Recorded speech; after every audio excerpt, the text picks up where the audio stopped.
recommendations, testing out to see if the EPA actually respected its own advice. But the real kick in the guts was when Albert Jacob ignored some of the key advice in that report and recommendations, especially around the replanting of areas like seagrass meadows, ignored that and turned it around and tried to just glibly say, oh, I'm tweaking the timeline so that the developer can get an easier run, so that the developer doesn't have to prove that they can have a seagrass meadow of, I think, 11 hectares re-established before they're allowed to proceed with the project. So let's be very clear about it. It's the current Barnett Liberal government with the current Environment Minister, Albert Jacob, who is responsible for the current state of affairs with the approval that is in place. And Labor, we're very concerned about what's going on with the Sound. We're concerned about the proposal. We were prepared to accept what the EPA was recommending, but we've got grave concerns. And Mark McGowan, and he sends his apologies today, he's otherwise engaged at one of these Metronet forums to talk about public transport development. Mark, he is your local member for this area. He would have liked to have been here, but he's not, and he did especially ask me to say to you that he is opposed to canal developments. He wants that to be fully understood, opposed to canal developments. But when you're the local member, you do realise there are other issues as well that you've got to look at. And one key one for this area of Rockingham is the high level of unemployment, especially amongst young people.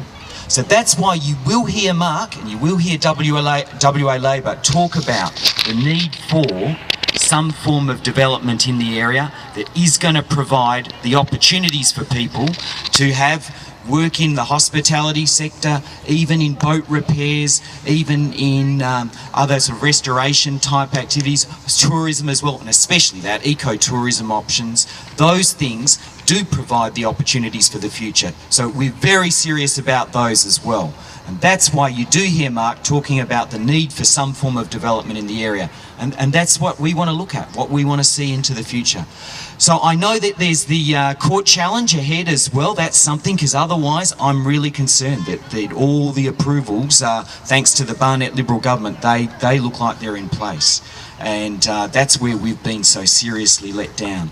And WA Labor, we will hopefully win government just under a year from now.